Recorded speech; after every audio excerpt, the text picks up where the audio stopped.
quarterback, Caleb Williams. Quarterback, Southern California.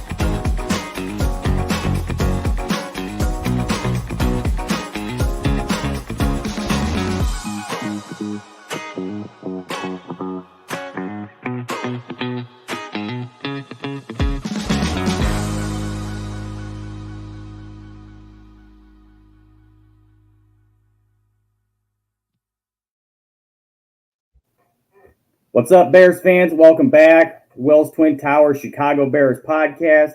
We've been off a couple weeks, but it's game week, guys. It's time. The season starts it starts tomorrow, actually. So I would normally say it starts in a couple days, but Tim and I are doing our first edition of a Saturday episode today.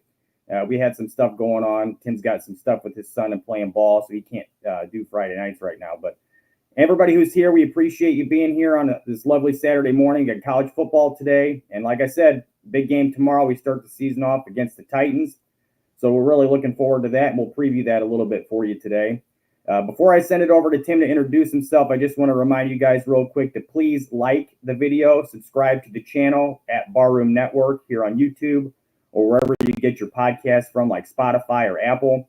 We ask that you give us a follow on Twitter, and although our executive producer as at Barroom Network, you can follow me at _Jeff Willis, and you can follow Tim at Tim Willis 24. So I'm going to send it over to Tim now. Why don't you introduce yourself, Tim, and let us know what we're going to be talking about a little bit today. So, yeah, I mean, what a great weekend this is. I mean, we've got Notre Dame's home opener here in just a couple hours. Tomorrow's the season opener for the Bears. Caleb Williams' debut, Rome Odunze's debut, Keenan Allen's debut with the Bears, DeAndre Swift's debut with the Bears. I mean, there is just a lot to be excited for this weekend. And I can't think of a better time than right now to talk about all this stuff. I mean, I'm just so excited. I hope you are too, Jeff. But obviously, guys, we got to talk about this game tomorrow. And, I've got a friend. There's something seriously wrong with him, but he is a Tennessee Titans fan, but he's from Chicago. So why he's a Titans fan, I don't know, but he always tells me his whole family is Bears fans, but for whatever reason, he's a Titans fan. But my friend Victor Holiday is a huge Titans fan, like I said, and I was talking to him earlier, trying to get some ideas of what should we be looking for as Bears fans in this game? Like, what is Tennessee going to bring? And there was a lot of things that we all know about. If you followed, this at all anywhere else about what we're walking into with this game, Tennessee's they've got some weapons on that offense, and they've got some good weapons on that defensive line and their secondary. So in a lot of ways, they're very similar to us with what they have. And, I've been saying this for a while, Jeff. I do expect a Bears win on Sunday, but I got to tell you, I don't think it's going to be some blowout or some guaranteed win like a lot of people think. I think this Tennessee team is really going to cause us some problems, and it's going to be a close game. I don't imagine it being – I would say I don't know what the spread is, but if it's 3 points or less, I would say it's probably going to be around that. I would not bet the over if it's more than 3. I think it's going to be a close game. I really do. What do you think, Jeff? You think it's going to be close? I mean, what are your thoughts on this? Yeah, I definitely think it's going to be close. I just want to apologize too real quick, guys. My audio probably doesn't sound real great. I've been having some mic issues lately. But, I do think it's going to be a close game. There's a couple factors we got to keep in mind here. Number one, I mean, this is the NFL. Everybody's good. Everybody – there really aren't a ton of blowouts once you get to this league. And although here on the screen is shown that the point spread is the Titans are getting 4.5 points, it's going to be pretty close there. I think it's going to be pretty close to that. I'm not sure. I'll give you guys what I feel like is going to be kind of a score prediction a little bit later, but I think that's pretty close there with 4.5 points. So I do think it's going to be a close game. The reason I say all that is so first of all, like I said just now, it's the NFL, and games are just closer in the NFL than they are in college football. Secondly, this is the first game that the Bears have played with this iteration of their offense, with this iteration of their defense. Now, they've got a lot of pieces back on the defense, and I don't expect that to take as long to get acclimated and start playing at a high level. But I do think this offense, it's going to take a little bit of time for them to get to peak efficiency, and I don't think we're going to be there right off the bat. I mean, all you got to do is look back to the preseason. in that game against Cincinnati, they started off a little slow. Even when all the starters were in the game, they started off a little slow. They were 3 and outs right away, but things started to pick up after that. And Caleb started looking really good throwing the football. The offense was doing good things. But again, another thing too we got to keep in mind is this: we're going to see some different things in this game than we have so far. I mean, you got to remember DeAndre Swift has barely played in the preseason at all. He had a couple snaps in the preseason. I really anticipate him being a big focal point of this offense. So there's going to be some different things that go on here, and we'll get into that a little bit more later. But I do think that it's going to be a close game, like you said, Tim. I think it's definitely going to be closer than what a lot of Bears fans think.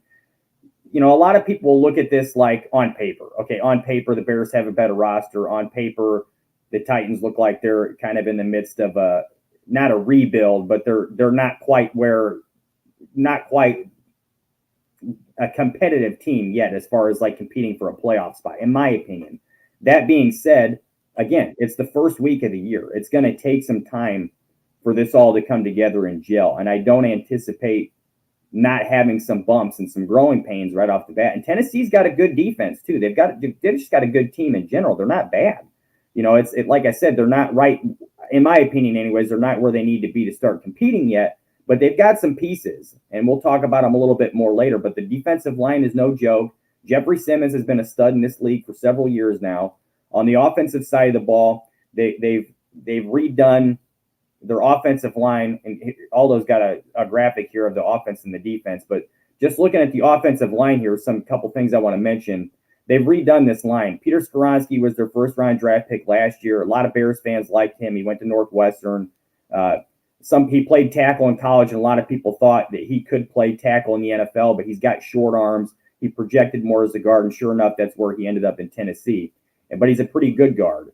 And they just drafted rookie left tackle J.C. Latham from Alabama. Now, he played strictly on the right side in college, and it was a little bit of a surprise for some people to see him move to the left side in Tennessee. This guy, I told you guys before the draft, I thought he was one of the most underrated offensive linemen in the draft. A lot of people had him as low as like the 4th or 5th offensive tackle, but this guy is going to be a beast. And he may not, well, it'll be interesting to see how he does in his first game, especially when he's going to get some looks against a guy like Montez Sweat. So I'm interested to see that. And as far as the rest of the offense, they've got some pretty decent skill players too. Tony Pollard had several years in Dallas with Ezekiel Elliott, and he was a good change of pace there, very fast, got some good moves in the open field, and he's a home run threat all the time. Tyjae Spears is very similar in a lot of ways. He was a guy that I liked in the draft last year coming out. He's going to be a good player for Tennessee, and he did some stuff last year for them also as a change of pace to Derrick Henry. And the wide receiver core here, obvious, DeAndre Hopkins, Ridley, Tyler Boyd. That's a pretty good little nucleus of receivers there. Now, there's some speculation whether DeAndre Hopkins is going to play or not, as he's questionable on the injury report. But I would anticipate he'll be in. I mean, it's the first game of the year. If he can work through it, he probably will. So, and the last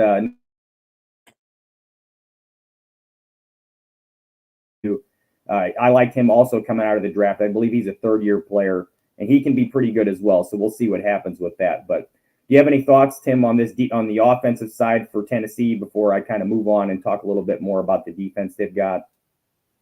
Yeah, I would say the big question mark for a lot of us, especially Bears fans, is Will Levis. This is a guy, I actually liked him coming out of the draft last year. I know he didn't have a whole lot of college tape to go over.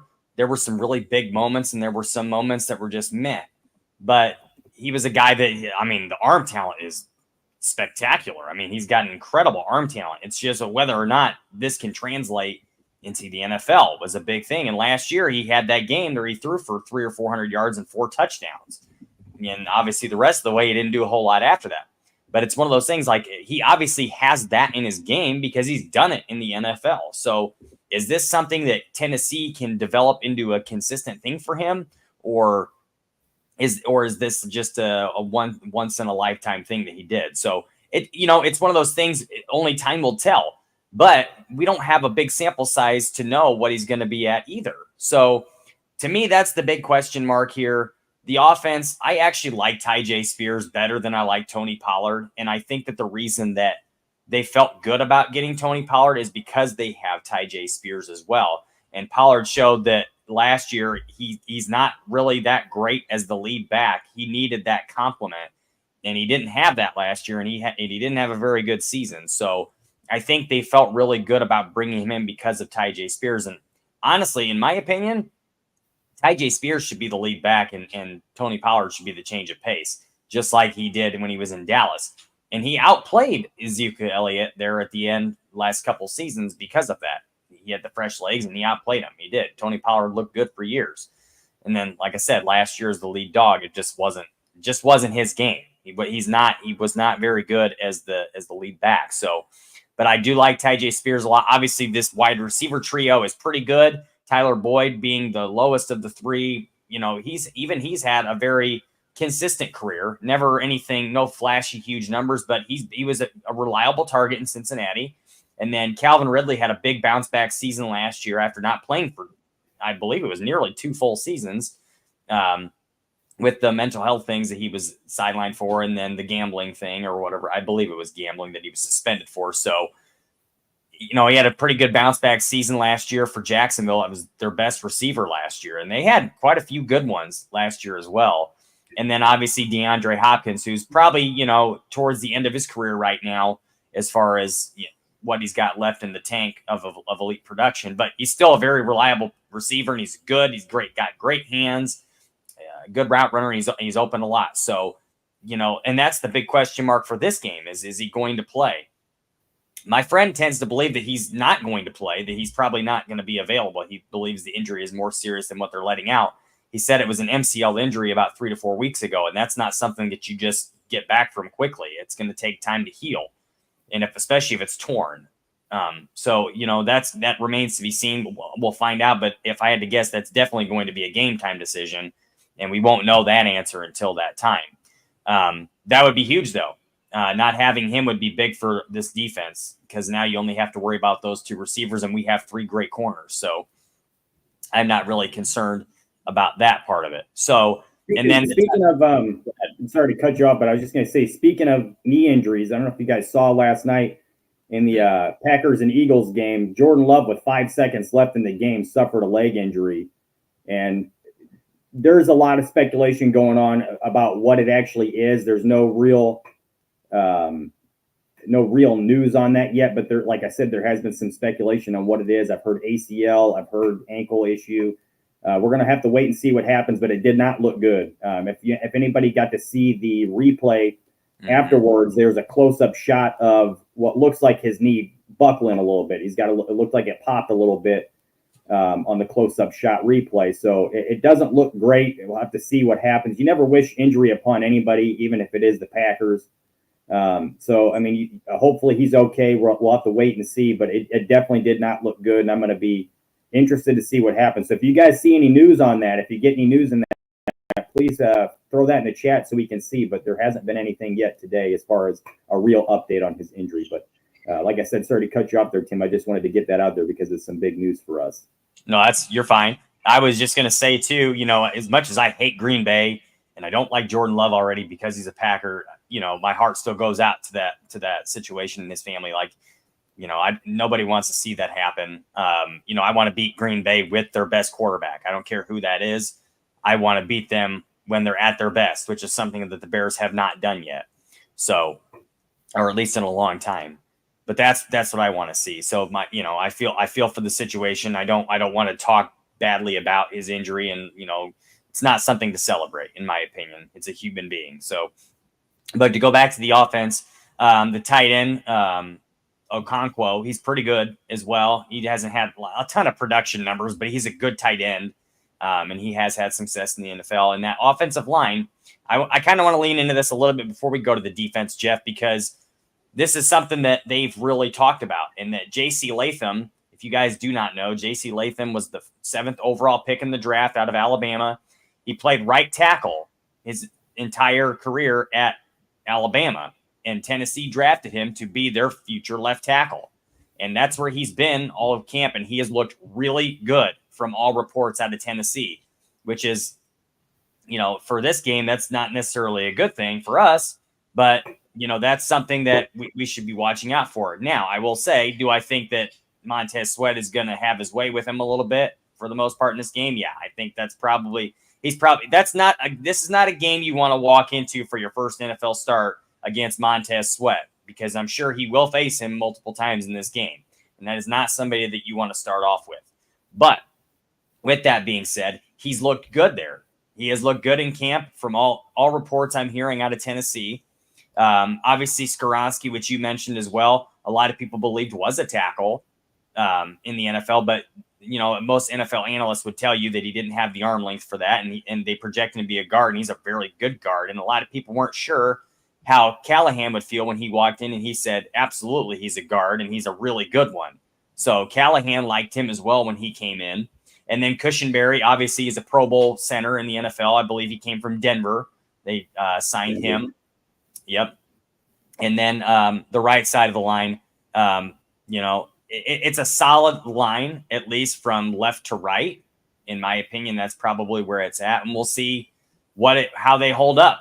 But I would say that, it's going to be a good test for Latham, as well as a good test for the Bears defensive line to see how good this kid really is. Like I said, the reports out of camp are really good. So that's a big storyline for me in this game, is to watch that matchup and see how their offensive line holds up with our defensive line.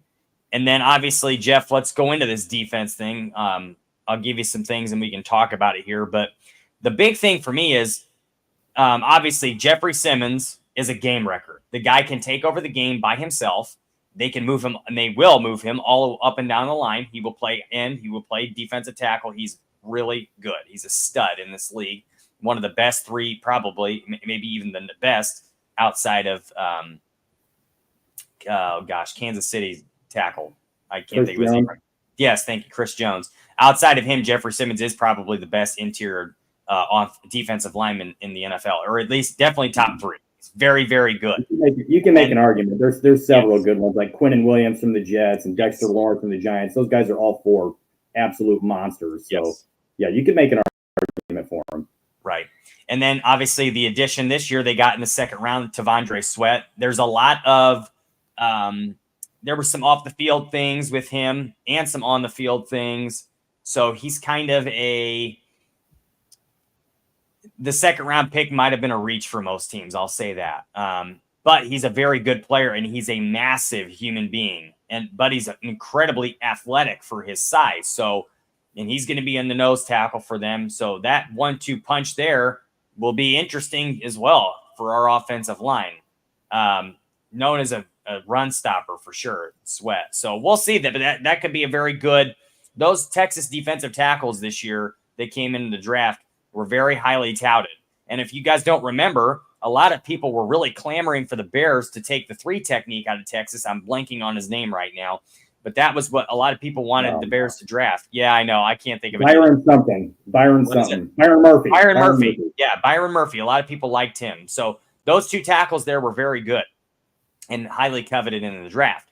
So that defensive line, their interior defensive line is very good. And then you have the secondary. Guys, this secondary, in my opinion, rivals that we have here. Maybe just as good. In my opinion, L'Jarius Sneed obviously was a huge addition for them from Kansas City. He's really good. Is he Jalen Johnson? Maybe not, but he's right in that level. He's very good.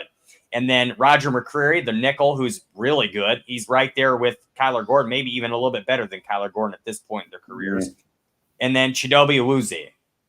He's really good as well. A good second corner. So this secondary for them, at least their corners, are really good. And it's going to be tough for our receivers as well. It's going to be a good matchup for them. And I think it's kind of the same thing for us.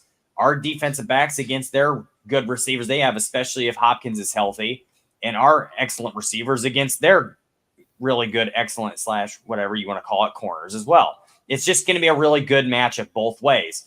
And it's something, it's probably, and honestly, in my opinion, that could be the difference in the game, is those 2 positions on either side, because we'll see who wins those battles, because that could very well win the game. So, Jeff, go ahead.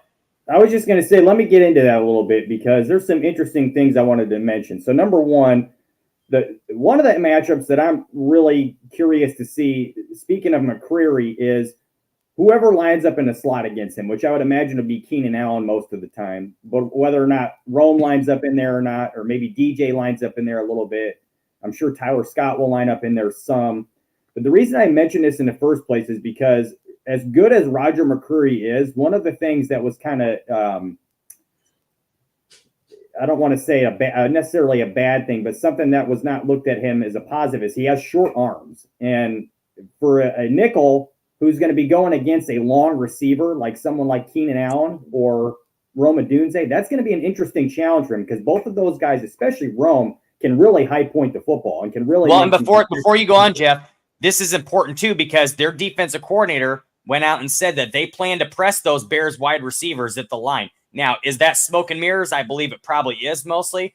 But to go along with your point, if they are going to press those receivers at the line, those short arms from McCreary are going to be very difficult against Keenan or Rome if they're in the slot. Didn't mean to cut you off, Jeff, but I wanted to point that out for what your point was. It makes sense together. I'll be interested to see if they do. If they do press them, I would imagine that they're going to hope to get pressure on Caleb pretty quickly because if they give him some time to let the play develop after they press, he's going to tear him up, in my opinion. I feel like if they press too much, they're going to give – you really want to stay in coverage pretty tightly for the first few seconds of that because, like I said, if you're going to be pressing guys, the idea is to slow them down right away. But if they have time, if the O-line is protecting, you're going to give Caleb some time for those guys to get open. So I'm going to be interested to see it because they're going to get behind some of those corners if they're pressing too much, at least in my opinion. So that was the first thing is I'm really interested to see who's going to be lining up on McCreary and how often and who all is going to line up against him and how that looks as far as some of those, high pointing footballs and stuff. I imagine that Caleb's going to put some throws up in some areas where McCreary can't defend, especially with his taller receiver. So that's one thing that's interesting to me.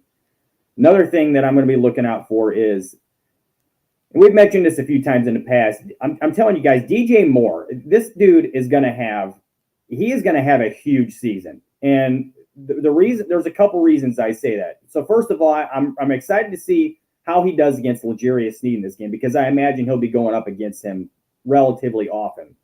And they're both very, very good players at their respective positions. Both of them got paid this year, big money. So I'm just going to be I'm going to be interested to see how that plays out, how they do against each other. Now, one of the things that makes me say that I really think DJ is going to have a big year is, number one, he had a big year last year, with Justin, who did not play as well as we'd have hoped he would. And for all the success that he had, a lot of catches, a lot of yards, I just think in this offense, he's got an opportunity to do even more than that. And anybody who's been watching Hard Knocks, you can just see from so many of their clips and so many of the different things during the show, whenever they show the team on the field, DJ is soaking in a lot of those catches. So to give you an example, I don't know if you guys saw it, but it was an excellent little clip on the last episode of Hard Knocks that they had. There was a graphic where the producers put together and it wasn't like it was a collaboration. It was a collaboration video of different throws that Caleb made in practice. So it would go from one throw, and then it would reset to where he's about to throw again. It didn't have like time in between his throws. It just kind of mashed together a bunch of his throws, and it was a really cool little clip. But what was most interesting to me about that clip, at least to me anyways, which was very ironic to me in the first place, was that of all those plays, all those throws he made, I think one of them did not go to DJ Moore. The rest of them were all to DJ Moore. There may have been a couple, but yeah, it was definitely majority Moore. I think it was one, and it was to Travis Homer, if I'm not mistaken. Tyler Scott high pointed one for sure, and I think might have been one. Are you sure that wasn't Carter that did that? It might have been the Carter one you're thinking of. But it was number 11. Is that not? Isn't Tyler Scott 11 now? I don't know. So maybe I'm wrong. Yeah. But anyways, so actually, I thought he was number 10. But that doesn't matter. The point is that almost every single one of those throws was to DJ. And then I went back and watched, because I'm planning to go back and watch all the episodes again. And I went back and watched the first one last night. Again, all the throws that they had on the field, almost every single one of them was to DJ Moore. I mean, the guy is just, he's going to have a huge season. And I can't wait to see how he starts off against Tennessee. The guy is just, he's a great player, and he's got other weapons around him now and a quarterback who can get him the football. So I'm going to be really, like I said, that's one of the things I'm going to be really keeping an eye on, is that our wide receiver matchups versus their defensive back matchups. As Tim mentioned, they have a pretty good, defensive backfield there. But I still think that the Bears have an advantage there in this. I really do. I think they have an advantage from a wide receiver standpoint, at least on paper. So we'll have to see how that goes. But DJ Moore is an awfully difficult person to guard, and Keenan Allen has shown throughout the course of his career that he's just going to get open. So we'll see how that goes too. But yeah, it's going to be a really nice little matchup there. And the one, again, the concern that I have as far as the Titans defensively is Jeffrey Simmons going to make life difficult on Caleb all day long? One of the things he's mentioned, that's another thing I want to talk about real quick. For the last, I think a couple weeks ago was the first time he said something. Jeffrey Simmons has mentioned some stuff about Caleb Williams in the past here. He said something about I can't remember the exact quote, but he couldn't wait to get his hands on the guy who's painting his nails and stuff like that. And then this past week he mentioned something else about, I said, again, this isn't an exact quote, but he said something along the lines of, I've mentioned his nails, but really I just want to get after every quarterback. I want to hit every quarterback I go up against and make life difficult for him. So I think he was just trying to shove the toothpaste back into the tube a little bit. But at the end of the day, he's a problem. And if he's going to be having his way with the interior of our offensive line, that's going to be a problem. So, and I was right, Tim, it was DeAndre Carter, number 11. Who made that catch, that high point on that ball. So, and that was a really good throw too, by the way, from Hard Knocks. So anyways, if you guys haven't had a chance to watch Hard Knocks yet, or haven't seen some of these throws that he's made in the show, I mean, you really got to go check that out, because it's some impressive stuff. And the things he's doing in practice from what we've seen, I can't wait to see how that translates onto the field. And by the way, Aldo is putting up some of the scores from the college football action today. As you can see, Texas is just beating the piss out of Michigan right now, 24-3, which I love to see that as a Notre Dame fan. Can't stand Michigan, but Texas is a good team. So I'm interested to see how that finishes off. I believe the Bears have representation at that game. I don't believe it's Ryan Poles, but they do have some scouts there. So anyways, going back to the game this weekend, the game tomorrow against Tennessee, those are the things that I'm going to be paying the most attention to, is how our wide receivers play against their DBs, and how our offensive line holds up against their defensive line, in particular Jeffrey Simmons. And then obviously how Caleb is going to do in his first game. There's going to, like I said earlier, there's going to be some bumps and bruises here. It's not going to be all cake and ice cream. There's going to be some growing pains here. There's going to be likely some welcome to the NFL moments here. And I wouldn't be surprised if Jeffrey Simmons provided some of those. And one thing we didn't talk about a lot, and I'm going to shift this over to you, Tim, to kind of get your thoughts on it, is Will Levis. I'm interested to see how this guy does. Last year, he had some moments where he looked pretty decent. The guy's got some good arm talent. He's got a very, very strong arm, but he's still only a second-year player. He was a second-round pick last year. He hasn't done anything to exactly light the world on fire. So to me, he's kind of an X factor in this game. If the Bears can keep him from doing anything super special, obviously they have a good chance to win this football game. But if he has a good game and he's doing some things that are a little bit above and beyond what he has in the past, it could be a bit of an issue. So I'm interested to see how he does and how he plays. It's going to be to me, again, like I said, it's kind of going to be an X factor in this game. If he has a great game, that's trouble for the Bears. So what do you think, Tim? I think that they can hold him, especially with our defensive backfield. I do think they're going to get some pressure on him, as they're going to need to make him make some quick decisions. And that way, giving your secondary more time less time for the receivers to get open, and better for your secondary that way. So I do expect them to put some pressure on him, and I expect the DBs to hold up also in the secondary. So we'll see how that goes. But what are your thoughts on that? I will tell you that I do 100% expect mistakes to be made by him in this game. And I do believe the Bears will force a few turnovers. How many, I don't know, but I would say it's going to be more than one. I would say there will be at least 2 or 3. I will expect, I'm going to make a crazy prediction right now, and I'm only going to do this for one reason. So if you guys don't follow her on Twitter, Taylor Dahl has been on our show before, so go follow her on Twitter. She has some really good content. She works for Windy City Gridiron, but she posted on Twitter, it was something, I believe it was a poll that asked who would have the first interception this year for the Bears in the Tennessee game. And there were 3 options, and then one was another player. And I went ahead, clicked other player because he wasn't on the list, and I said it's going to be Kevin Byard. I was just going to say, there's a part of me that wants to say Yes. Tyreek Stevenson, but going into this game, Kevin Byard against his former team, he's going to be hungry. He's going to be looking for that football. Well, and he's going to have the chance to play that center field role a lot in this game too, because he's a safety. So I just really believe that he's going to find a way to bait Will Levis into thinking that a throw is there and it's open, and he's just going to, and we've seen it in practice, in training camp, that he just comes out of nowhere and makes plays. He's baited Caleb Williams multiple times, and Caleb has been on record, even if I believe, mentioning that. So to me, I just feel like Kevin Byard, with his veteran experience, is going to set something up and make a play for himself in this game, if not just being, the experienced player and as smart as he is, just finding the opportunity. But I truly believe that he is going to find a way to get an interception, and I feel really good about that. You know how if you guys do any betting, there's always a bet for an anytime scorer. It's the NFL. I never like picking a player for that because it's just so hard to say who's going to get the ball in the end zone. Like it could go anywhere. Like we've seen, and if who would have thought in that game last year that Mercedes Lewis was going to score a touchdown? If you were a betting person, you would have never bet on Mercedes Lewis unless you were trying to hit big on one, just hoping that it would happen. So you never know.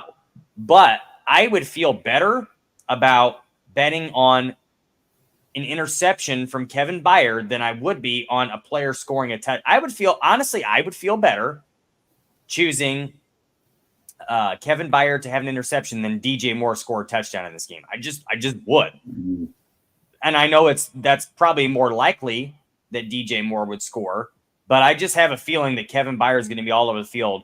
And it's hard to predict who's going to score touchdowns on the offense because you never know if it's going to be in the red zone, if they're going to hand it off, if they're going to throw it, somebody's going to hit some deep shot. You just never know. So, but I feel really good about the fact that Kevin Byard is going to find a way to get a turnover in this game. As crazy as that sounds, because it's hard. Who knows how to predict an interception or a turnover in a game? But I just feel really good about it. And the fact that he is going against his former team. Here's something we haven't talked about much, Jeff, and I don't know if anybody has.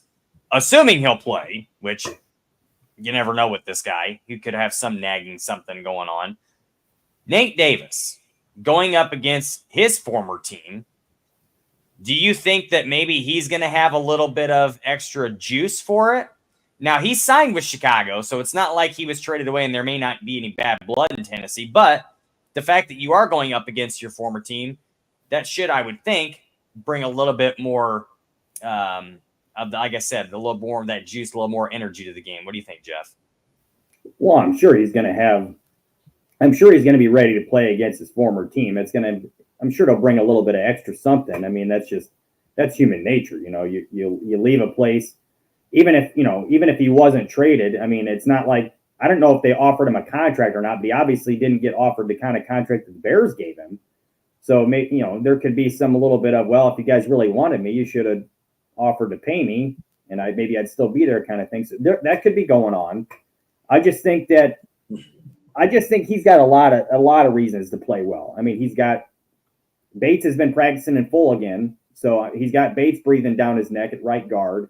We're one injury away from him being off the field. So, his own injury, I should say, because he's not going to get pulled from the field if somebody else goes down. But I mean, it's possible, I guess. But at the end of the day, my whole point here is that I think he's got a lot of motivation to play well, and it's not just going against his former team. It's the fact that if he wants to be a part of this team this year and be a part of this future of this team, he's going to have to show a little bit more consistency than he has in the past.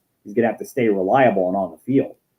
If he gets hurt for whatever reason in this game and Bates takes over and plays well, we may not see Nate Davis on the field again, barring injury. So that's why I think that he's got a little bit extra motivation maybe to play well. It's more so what we've got going on with the Bears than so much more so than what he's, his mind being on his former team. So it's, I'm sure that, like I said, I'm sure there is some extra motivation there, but he's got plenty of motivation as it is to play well and stay on the field just because of his situation with the Bears. So I do think he'll play pretty well. He's been better than people have given him credit for, just because he kind of has a tendency to be like the beating stick because of the fact he hasn't been on the field as much and he has had some issues staying healthy and whatnot. So, but I do think he's played better than he's been given some credit for.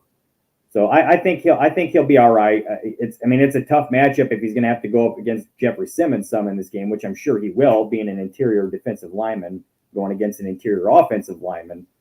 And same thing with Tevin Jenkins. He's going to be tested too in that regard. And I imagine they're going to be double teaming him a lot with Shelton at center. So we'll see. But yeah, I think he'll play pretty well, Davis. I really expect most of the offensive line to play pretty well. I mean, they're going to have, like I said, they're going to have their hands full with Simmons. But I think they're going to come out ready to play in this game because they need to. They got to protect their quarterback if they want to have a chance to win. And I also anticipate Waldron doing the same kinds of stuff he did in the preseason with a lot of the play action and the bootlegs and stuff, getting Caleb out of the pocket and throwing on the run because he's so damn good at it. He's so accurate on the run and on the move that I totally anticipate them doing that, at least a decent amount tomorrow. So it's going to be a good game. It's going to be an interesting game. I think it is going to be close, like we said before. I do think the Bears are going to score.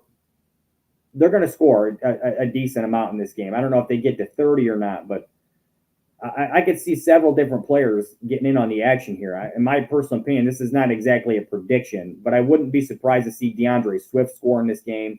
I think that, like I said to you before, I think they're going to get him involved in this game early and often. I think he's going to be a real focal point of this offense that we haven't seen yet in the preseason, because I really think they're more or less saving him for the regular season, and the guy knows what he's doing as it is. They don't probably need to get him a ton of action.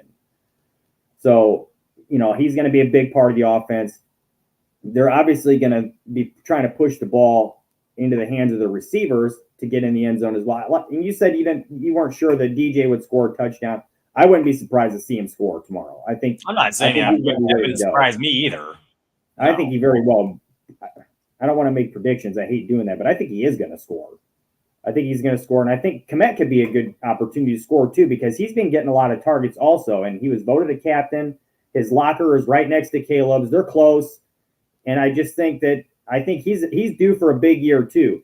I don't know if you guys watch any of the videos that JT O'Sullivan puts out for the quarterback school on YouTube, but they're really good. He does a lot of good quarterback breakdowns, and in a couple of the preseason games with Caleb that he broke down, he mentioned some stuff about Cole Kmet. And last year he was not, I should say the last couple years, he hasn't been the biggest Kmet fan. He's mentioned in the past that he didn't exactly think he had the wiggle that some of the other tight ends have as far as being able to run routes and get open and just have really good movement skills.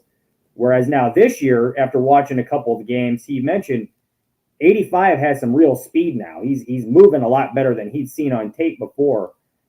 And I would not be surprised to see that be the case in the games where he's getting open more often and getting the ball more, because he is more of a threat to catch the football with his movement skills. And I saw it too. I noticed on tape he's moving pretty well, like really well. He's got some legit speed for how big he is.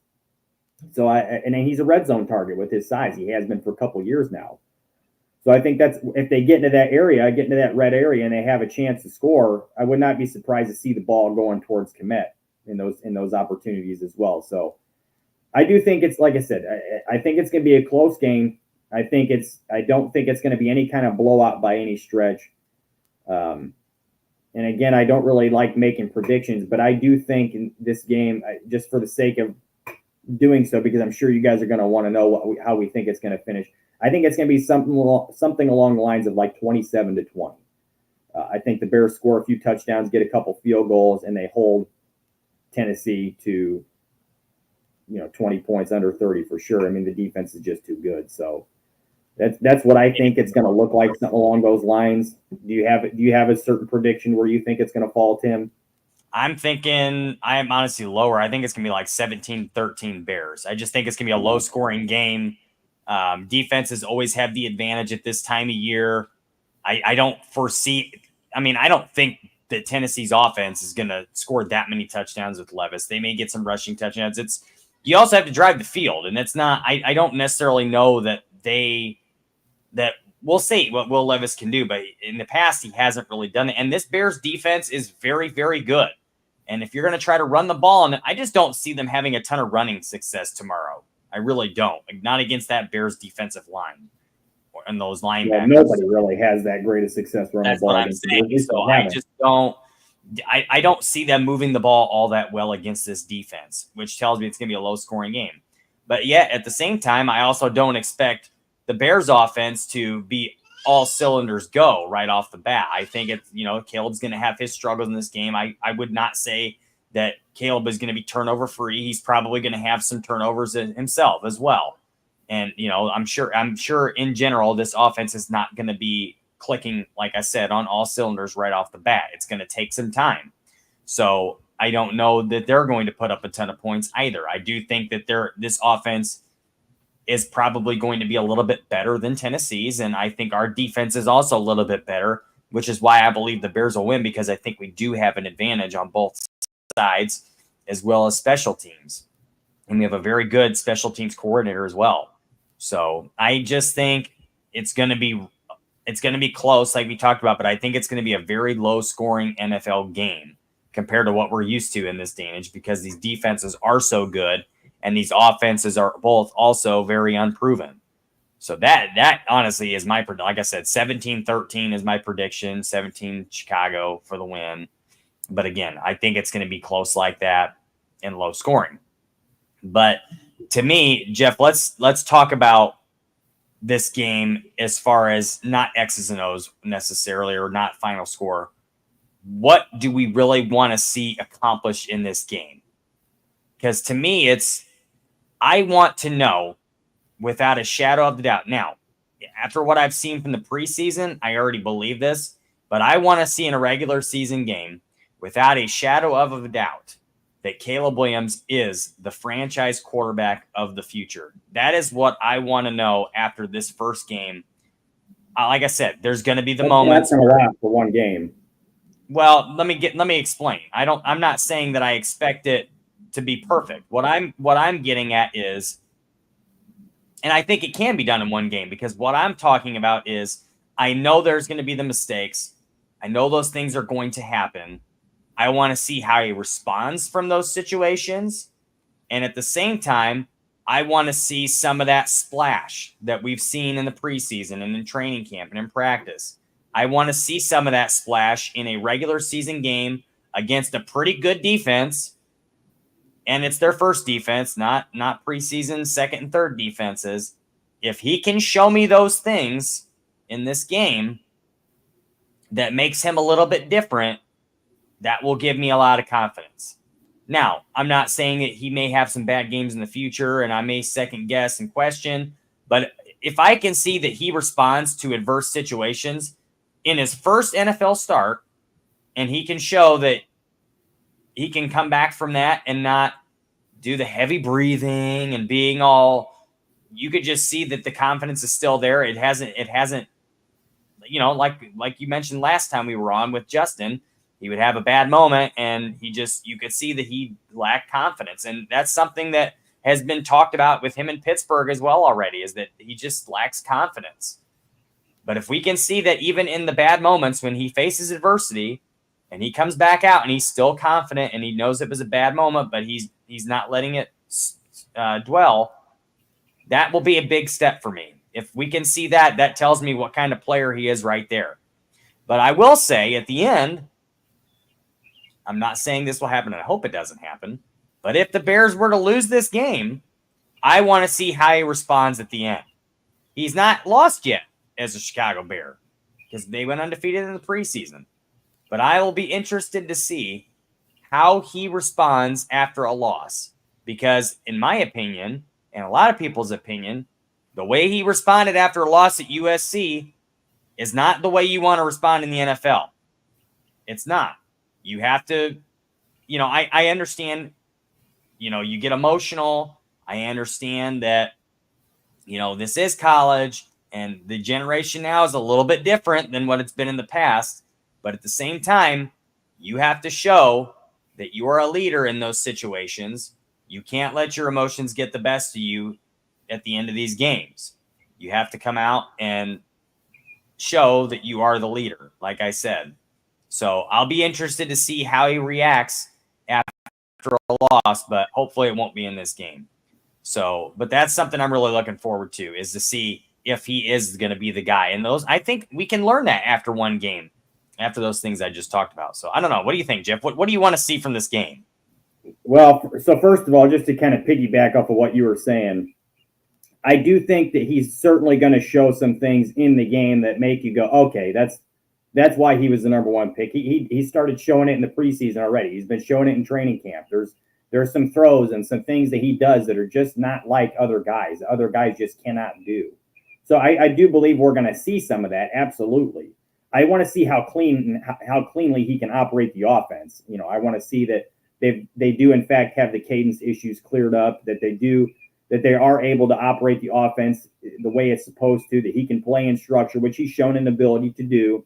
We all know he can make the off-platform throws. We all know that he can make the plays on the move, getting outside the pocket when the play is broken down. But again, I want to see how well he can do in structure, which, like I said, he has shown an ability to do that too. But that's going to be a work in progress throughout the season. Now, I will say I'm not necessarily in agreement with you that you can see that he's going to be the future from the first game. I do believe he's going to be. But to me, I need to see him stack performances before I can say, yeah, this is the dude. This is our future.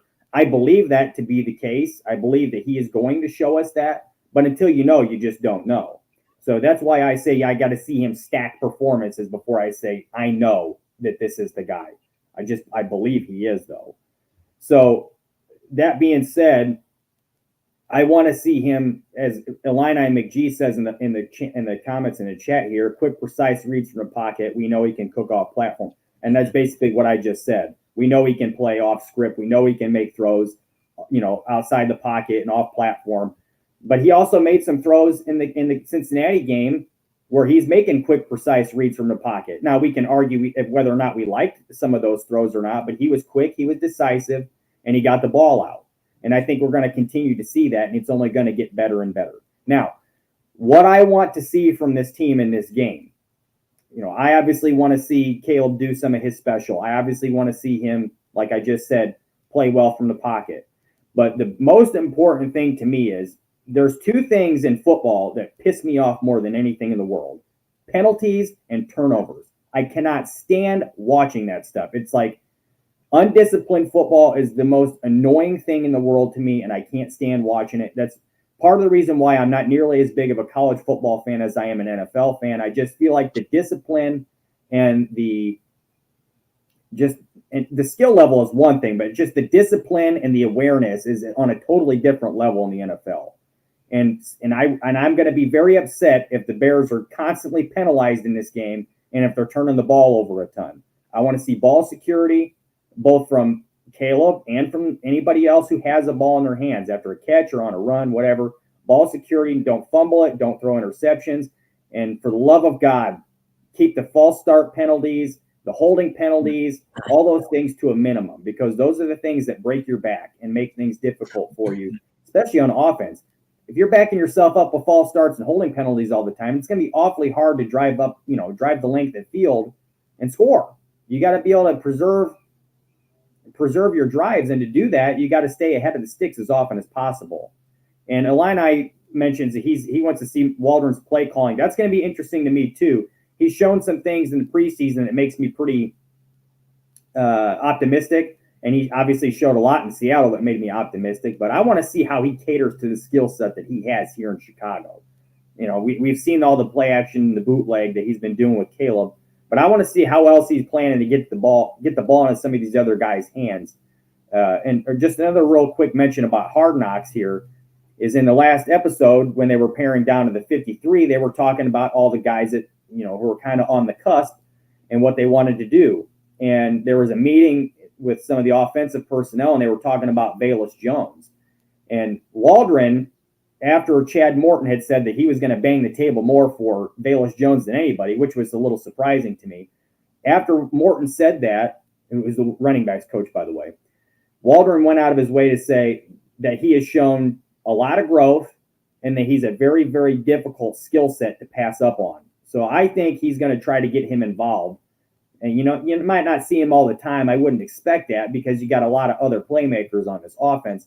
But I think they're going to get him involved. And I want to see what he can do from the running back position, because we saw that he not only obviously can get outside and break off big runs with his speed, but he showed an ability to work inside the tackles too. He really did. He showed pretty good vision. He's got good strength and contact balance.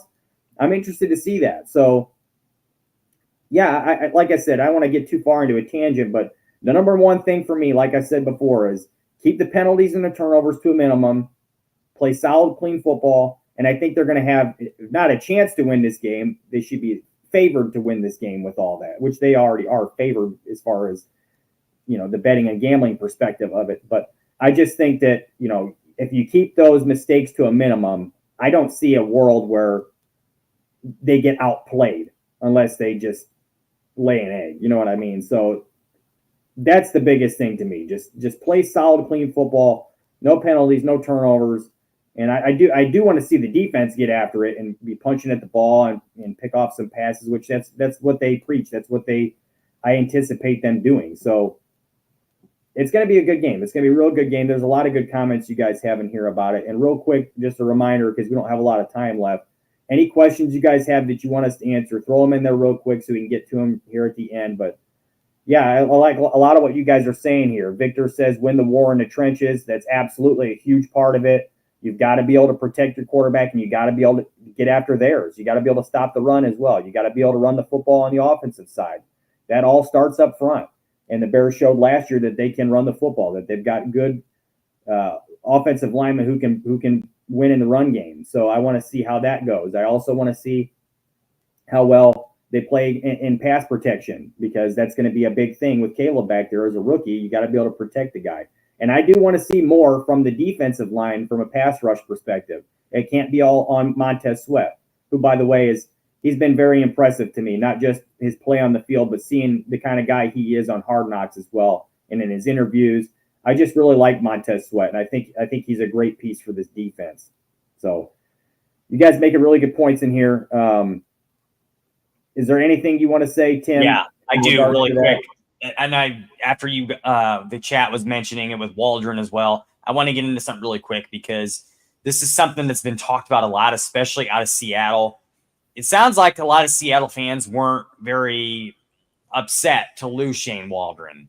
And Aldo had a show on earlier today, and I was watching, and I mentioned a few things in the chat as well about this, that it seems that, and somebody, I can't remember if it was on, I think it was Adam Rank's show. Greg Braggs was on with him, and he was mentioning the stats of Luke Getsy's offense last year and Shane Waldron's offense last year. And actually, you guys don't want to hear this, but Luke Getsy's offense was actually better statistically than Shane Waldron's offense. Now, before anybody says anything, that wasn't points scored. That was just mostly offensive numbers, which mean nothing to me.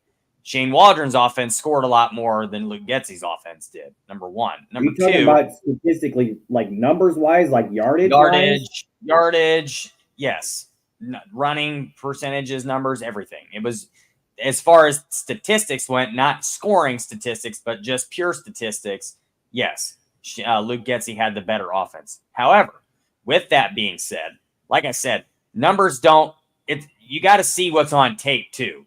And one thing, and I mentioned this earlier today on Aldo's show, the one thing that I like about Waldron that we did not see from Luke Getsy was the fact that Shane Waldron is going to be more willing to hone and mold his offense towards his players' strengths than Luke Getsy ever was. Luke Getsy, and it may not be any fault of his own. He may have only known how to run that offense, what he had known to that point.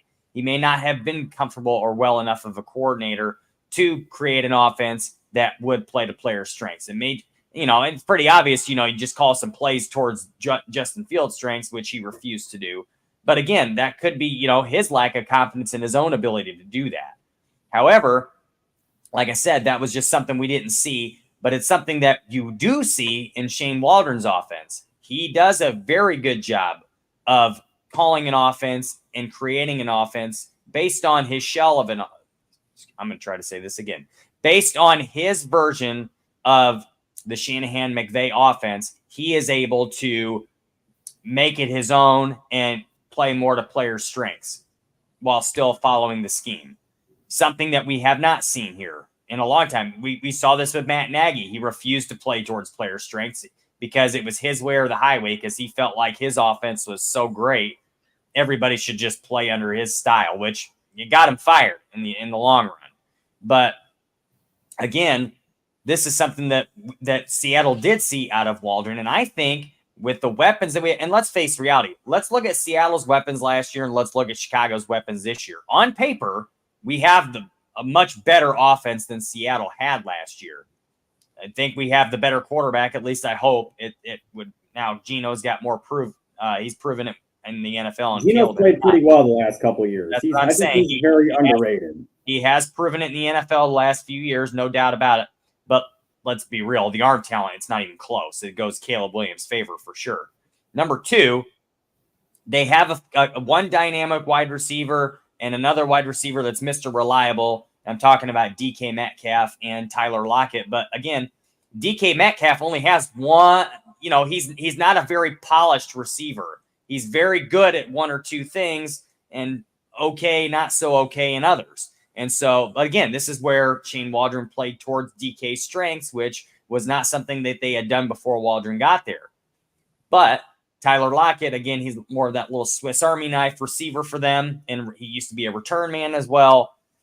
But outside of that, the running backs were okay. I mean, they're, pretty average running backs for the most part, maybe a little bit above average, but nothing, it's not, we're not talking about Saquon Barkley, Bijan Robinson, DeAndre Swift for that matter. They're okay. Nothing super incredible. But, and then you look at our offense, okay? I just think that on paper, which we have to prove it still, we've said this many times on this show, on paper, it is a better group. So, if he's playing the strengths of what our guys have, this could be a much better offense than what he had even in Seattle. And again, this is something too. He's got 3 years of play calling experience and has had success and has made the playoffs as a coordinator. We have not had that here in several years. And we did not have that with Luke Getsy, certainly. So again, we will see what happens with it, but I do feel confident in Shane Waldron's ability to call plays more so than I did with Luke Getsy. And the other question I have is Matt Eberflus's ability to be a head coach in the NFL when it comes to game management and game decisions. I have no doubt in my mind that he is an incredible defensive coordinator, and he does a great job calling plays. He knows when to dial up the blitz pretty well. I think he's a little stubborn at times when he calls the defense, but he's proven it in the NFL to have a lot of success. However, I'm not really sure about him with game management. And we saw it last year a few times. There's times where maybe he should have called it to go forward on fourth down. Maybe there was times he probably shouldn't have done it. And, at the same time, you also got to say, hey, look, Luke Getsy, let's not, if we're going to go for it here, we just need to do this. Why are we trying to run it out of the gun here or this and that? He didn't step in as a head coach. I know you want your offensive coordinator to have some autonomy when it comes to play calling, but you're also the head coach, and the game is on the line, and it's all at the end of the day, it's your responsibility. Not just that, but some of the clock management decisions he made or timeout calls, like there's things that he definitely needs to improve on as a head coach. And I don't know if he's gotten there yet. We will see. This is year 3. It's like we talked about quarterbacks in year 3. Let's see if this is year 3 for Matt Eberflus to finally show us that he can be a competent and great head coach. We'll see. Anything you want to add? No, we're pretty much out of time. But real quick, we were talking about Jordan Love's injury earlier, and there is a little bit of an update, not a huge update, but Aldo has a video here of Jordan Love limping off the plane this morning. So as you guys can see, he's walking pretty gingerly there. And there were some reports that some people had mentioned that they thought it was what he could have suffered last night was something called patellar subluxation, which I believe just means that his kneecap popped out of place. Here's what Aldo says here on the screen is Dr. Chow saw a video of Jordan Love deboarding from his plane and tweeted, "Going downstairs is the hardest thing to do with patella issue. The pop was likely patella subluxation," which, as I mentioned before, basically just means, from what I understand, that the kneecap popped out of place. And by the way, if you guys are looking for a good follow in Bears Twitter, there's a guy who is pretty good. He knows his stuff as far as like health and rehab and injuries.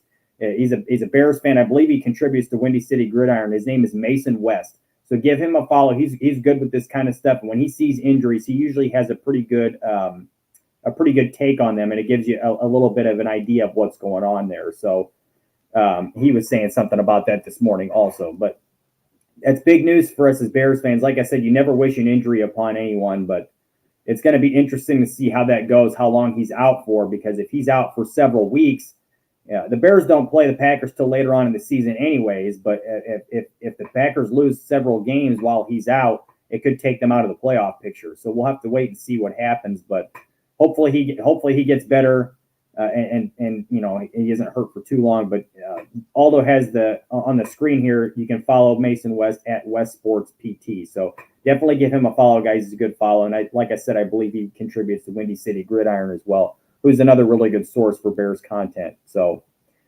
we're out of time here, but it was a good show. One question, Jeff. Let's answer one question I see here. Jen Wright asks, I don't know if it's just us in the chat, but they're asking, where'd it go? Did you know? I got it. Yes. Did you guys know that Chargers paid Jim Harbaugh 5 years, $80 million? Are you telling me the Bears couldn't pay that? I don't know if it's a matter of whether the Bears couldn't pay it, Jen. Right. I just don't think they wanted Jim Harbaugh. I think first of all, Poles has gone out of his way to express that he has full confidence in Matt Eberflus. He's his guy. He hired him. And, you know, even through all the thick and the thin that they've gone through the last couple of years, they like him. They like him a lot, and they want him. And Aldo mentions here in the chat that the McCaskies don't like Harbaugh, and that could very well be the case. There's a lot of credible sources that have come out and said that. He's definitely an interesting persona that he's going to rub some people the wrong way. I mean, you can't argue the fact that he wins pretty much everywhere he goes, but there was scandal at Michigan. You know, it's like right in the forefront right now. There's been some things that he's done in the past that, like I said, it's rubbed some people the wrong way. So it would not surprise me if the McCaskies didn't like him. It wouldn't shock me one bit. But like I said, I think the biggest thing here is that Ryan Poles has faith in Eberflus, and that's his guy, and he wants him. So, you know, I just, unless, you know, unless he really falls off a cliff and the Bears are really bad this year, even if they aren't great, even if they do have some issues, I'd be surprised to see him get canned, unless, like I said, he really, really has a poor season, which I don't necessarily expect anyways. I think he's a good head coach, and I think that there's a lot to like about Eberflus. And real quick, before we get out of here, another thing I want to mention real fast is Adam Johns did an interview with Matt Eberflus for The Athletic that he wrote a nice little article on about how the players are still buying into him with all the different things that have gone on in the past couple of years. And it shows you a light about Matt Eberflus that in my opinion, it would give you some confidence in him if you didn't have some already. So you should go check that article out. Adam Johns wrote for The Athletic. It's an excellent article about Matt Eberflus and what kind of coach he is. And so, again, guys, we're out of time here. We appreciate everybody showing up. And real quick, just a quick reminder, as always, please give us a like here on the video, guys, to help grow the channel and grow the show here. Give us a follow. You can follow the YouTube channel at Barroom Network. There's lots of shows on here, including Gabriel Talks Football with our resident scout, Greg Gabriel. You can follow me on Twitter and on X, whatever you want to call it. I'm at _Jeff Willis. You can follow Tim at Tim Willis 24. And again, you can follow Aldo at Barroom Network. We should be back again next week. It may be on a Saturday again, so we'll keep you guys posted. But let's get that win tomorrow, and hopefully it's a great game, and we'll see you guys in a week. Bear down. Got Bears. The Willis Twin Towers podcast is a Barroom Network production. Jeff and Tim Willis are the co-hosts and co-producers. Aldo Gandia is executive producer. Music is licensed from Pond 5. Any copyrighted material used was done under the Fair Use Doctrine for commentary, criticism, and informative purposes. All of our programming is available in audio-only format by subscribing to the Barroom Network wherever you download podcasts. Videos are archived on YouTube.